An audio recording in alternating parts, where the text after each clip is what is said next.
over 13 feet. You know, he weighs well over 800 pounds. So if Buddy wanted to open it wide, Buddy, are you hungry today? He's like, yeah, I'll eat if you have it.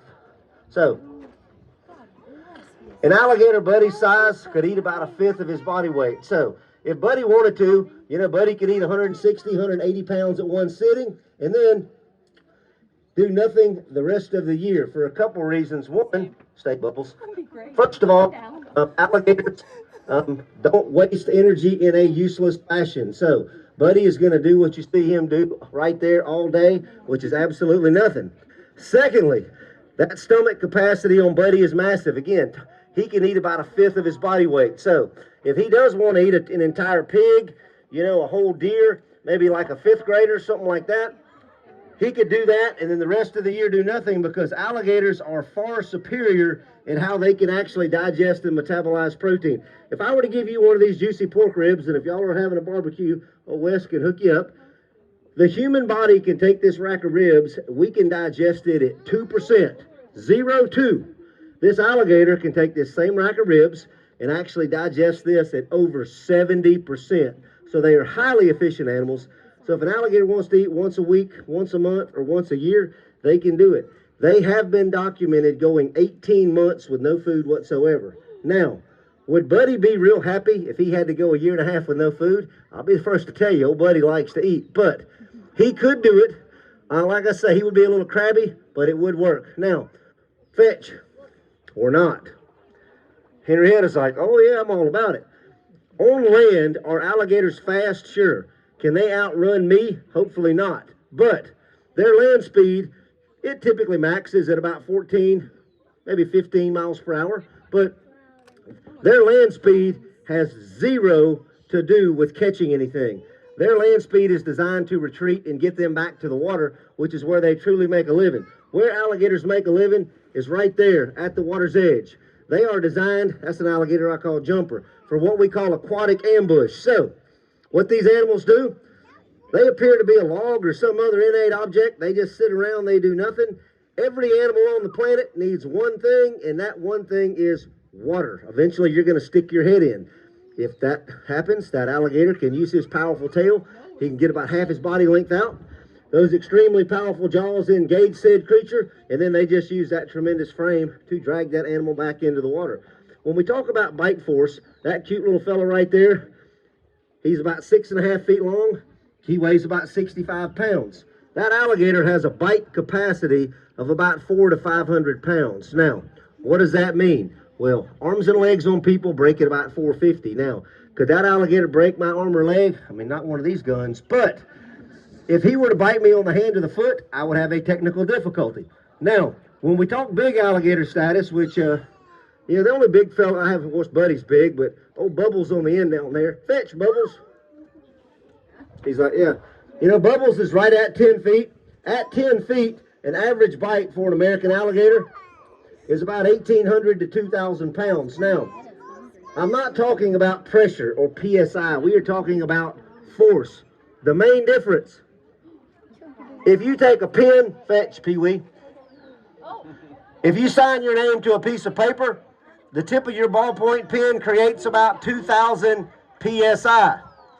Actual force is like weight. So if you wanted to go out in the parking lot, we could lift your car up and we would essentially drop said car on top of you. That would be the weight equivalent for like old Buddy down there biting you. Now, if that happens today, I'm real sorry. Hopefully it won't. But the good news is alligators, they are anaerobic animals. They are not aerobic animals like us. So they build up lactic acid very fast. So an alligator's maximum sustainability on that bite is only about 20 minutes. So if you can hold your breath for 30 minutes, you should be perfectly fine. If not, do not swim in fresh water in South Alabama, because if you do, you are swimming with alligators. Now, stay.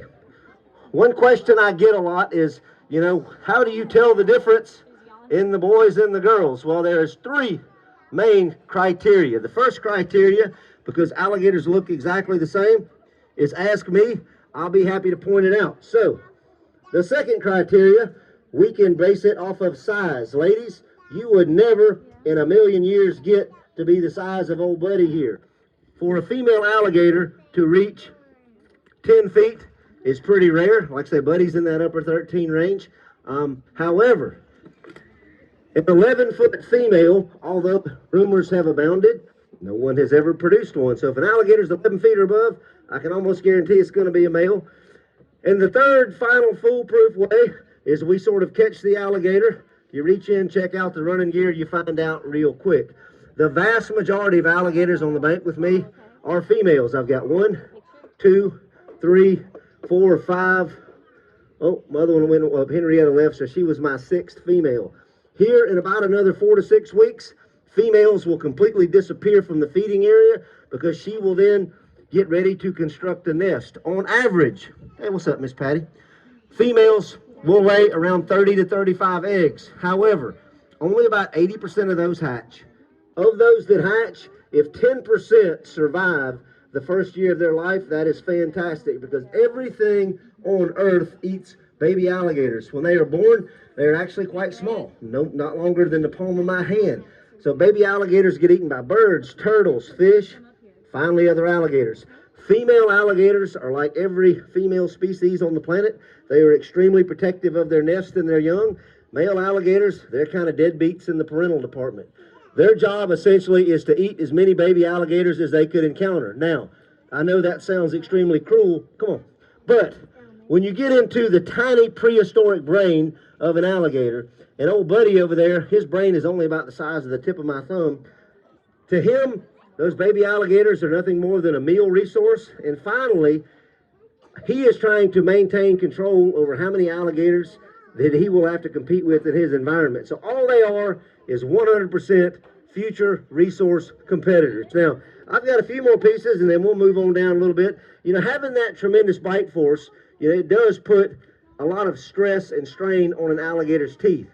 Their teeth are the only part of their anatomy that they will regenerate. So as long as an alligator does not damage one of his sockets in that mandible where those teeth are embedded, they will regenerate teeth their entire lives. So estimates are if an alligator lives 45, 50 years, he might go through as many as 3,000 teeth throughout his life.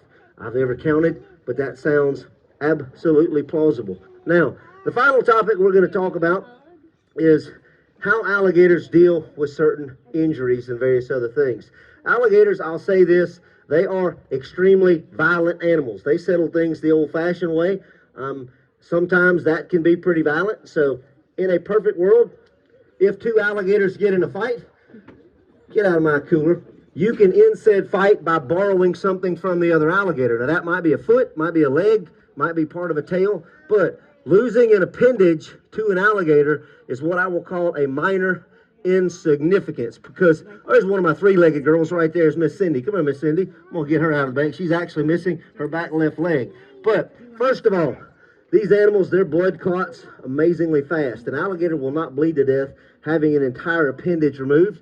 Secondly, their body has a certain antibody called crocosylin, which is toxic to anything that enters that alligator that is foreign to it. So infections do not spread out over their body. They're not going to bleed to death. So I've seen an alligator lose a leg in the afternoon and show up the next morning ready to eat, because in their world, you get over something, or unfortunately, your spot on the food chain is drastically diminished. All right.